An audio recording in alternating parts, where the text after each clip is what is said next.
सबसे बड़ा जो टर्म है एम्प्लॉयमेंट के लिए वो है आपका वेजेस। मतलब किसी भी एम्प्लॉयर के लिए वेजेस का पेमेंट करना और किसी भी एम्प्लॉय के लिए वेजेस का रिसीव करना, यही एक सबसे बड़ा टर्म है। अगर वेजेस ना हो तो कोई भी एम्प्लॉयमेंट में क्यों जाए आखिर। और पूरे महीने काम करने के बाद अगर आपको सैलरी मिलने में प्रॉब्लम हो रही है तो फिर उस एम्प्लॉयमेंट का कोई फायदा नहीं। और कुछ एम्प्लॉयर ऐसे हैं जो कि अपने एम्प्लॉय को टाइमली वेजेस का पेमेंट नहीं देते, जिसके कारण उनके बीच का जो रिलेशन है वो खराब हो जाता है। ये प्रॉब्लम आज की नहीं है जो आपको टाइम से वेजेस या सैलरी नहीं मिल रहा, या आपकी सैलरी में से अनएक्सपेक्टेड कुछ डिडक्ट करके आपको पेमेंट किया जा रहा है। मतलब आपने सोचा था मुझे 10,000 इस महीने के मिलेंगे, लेकिन बहुत सारी चीजों का डिडक्शन होने के बाद आपको 2,000 या 3,000 या 5,000 मिल रहा है। कई बरसों से प्रॉब्लम चला आ रहा है, लेकिन गवर्नमेंट ने इस पे एक्शन भी लिया।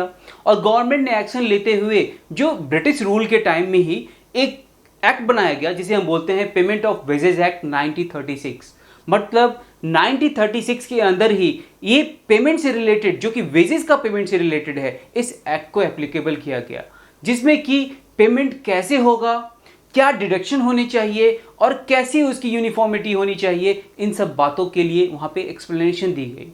और वो एक्ट तब से चला आ रहा है। लेकिन आज भी इन कंडीशन में, आज के 21 सेंचुरी के अंदर भी इस तरह की प्रॉब्लम को फेस करना पड़ रहा है, बिकॉज हमें नॉलेज नहीं है, हमें पता नहीं है इस चीज के बारे में। जैसा कि मैंने आपको अपनी प्रीवियस एक वीडियो में लेबर लॉज से रिलेटेड जो वीडियोस थी उसमें आपको बताया था 10 लेबर लॉज के बारे में।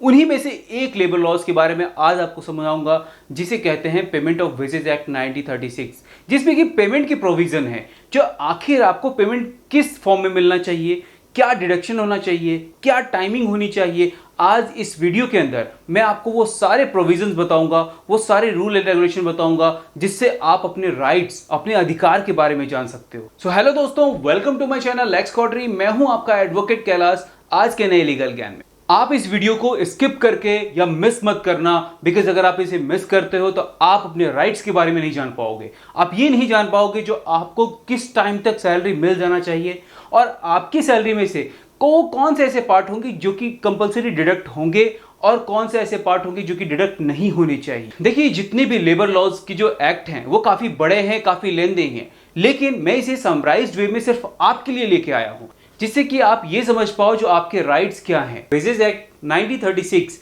जो कि बन के तैयार हुआ 1936 में, लेकिन ये एप्लीकेबल हुआ 8 मार्च 1937 से।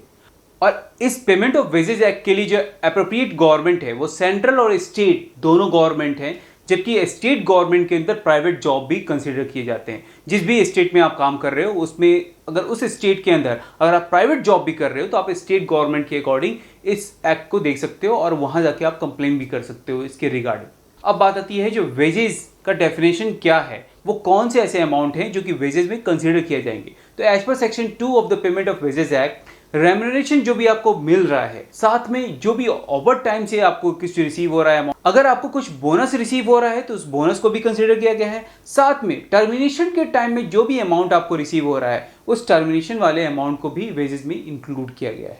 लेकिन कुछ पार्ट ऐसे भी हैं जो कि वेजेस में कंसीडर नहीं किया गया है, जैसे कि वैल्यू ऑफ हाउस एकोमोडेशन, साथ में पेंशन और कुछ भी ट्रैवलिंग अलाउंसेस आपको मिल रहा है, इन चीजों को वेजेस के अंदर कंसीडर नहीं किया गया है। अब बात आती है कि रिस्पॉन्सिबिलिटी किसके ऊपर है आपको टाइमली वेजेस पेमेंट करने का। तो हर समय रिस्पॉन्सिबल जो होता है वो एम्प्लॉयर ही होता है, चाहे वो एज अ कॉन्ट्रैक्टर के फॉर्म में हो या सुपरवाइजर के फॉर्म में हो या मैनेजर के फॉर्म में हो। तो अगर हम वेजेस के पीरियड की बात करें तो एक वेजेस से लेकर के दूसरे वेजेस की क्या टाइम ड्यूरेशन होना चाहिए, कितना मैक्सिमम लिमिट होना चाहिए, तो वो मैक्सिमम लिमिट है सिर्फ 1 मंथ की।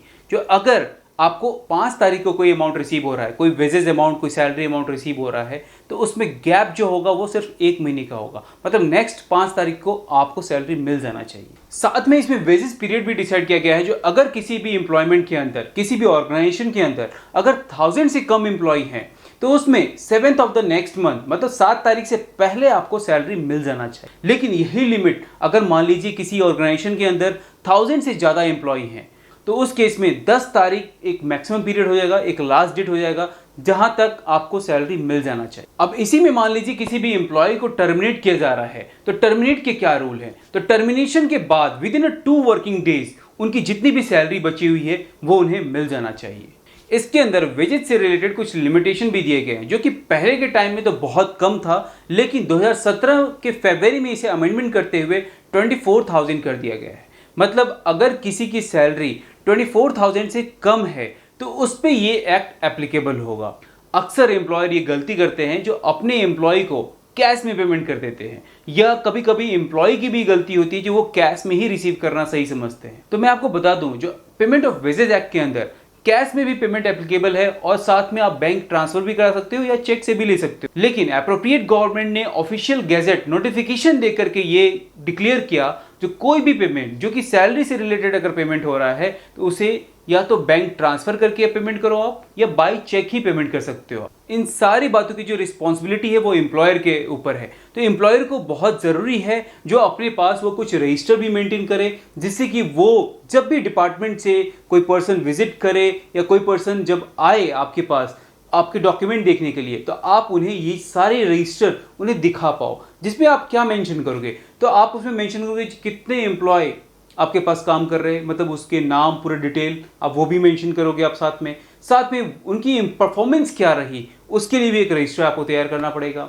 उनको आपने कितना पेमेंट किया और क्या उसमें से डिडक्शन हुआ, उसके लिए भी प्रॉपर आपको रजिस्टर मेंटेन करना है। लेकिन अगर कोई एम्प्लॉयर रजिस्टर मेंटेन नहीं करते हैं या कभी भी अपने एम्प्लॉय को टाइमली पेमेंट करने में किसी तरह से गलती करते हैं या फेल होते हैं, तो उस केस में उनके ऊपर पेनल्टी चार्ज किया जाएगा। इसमें उनके ऊपर फाइन चार्ज किया जाएगा, जो कि 1500 से लेकर के 7500 तक का फाइन हो सकता है। लेकिन ये फर्स्ट टाइम गलती का था, अगर वो इसी गलती को दोबारा दोहराते हैं, मतलब सेकेंड टाइम भी इसी सेम गलती को करते हैं, उस केस में उनके ऊपर जो फाइन है वो 3750 रुपये से लेकर के 22,500 तक का पेनल्टी फाइन अमाउंट चला जाएगा। लेकिन इस केस में अगर दोबारा गलती करते हैं तो उनके ऊपर इम्प्रेजमेंट भी आएगी, जो कि 1 मंथ से लेकर के 6 मंथ तक की हो जाएगी। तो मैं उन सारे एम्प्लॉयर के लिए भी बोलूँगा जिनके पास जो भी एम्प्लॉय काम कर रहे हैं, अगर उनकी सैलरी 24,000 से कम है तो आप इन बातों का ख्याल रखें, उनके लिए प्रॉपर रजिस्टर मेंटेन करें और चीज़ों का ध्यान रखें। और कोई भी एम्प्लॉय अपने राइट्स को ज़रूर याद रखें, अपनी चीज़ों को ज़रूर समझें। बाकी आपको वीडियो कैसा लगा? अगर ये वीडियो आपको पसंद आए तो इसे लाइक करना, शेयर करना, और कुछ पूछना हो तो मुझे कमेंट करके पूछना। चैनल को सब्सक्राइब करना बिल्कुल मत भूलना, क्योंकि अगर आप चैनल को सब्सक्राइब नहीं करोगे, बेल आइकन को हिट नहीं करोगे, तो इससे कि वो सारे वीडियो जो कि मैं आपके लेबर लॉ से रिलेटेड हो या आपके एम्प्लॉयमेंट से रिलेटेड हो या कोई भी लीगल जानकारी हो, जो भी बनाता हूँ वो आप तक सबसे पहले पहुँच पाए। Thank you so much. जय हिंद, जय भारत।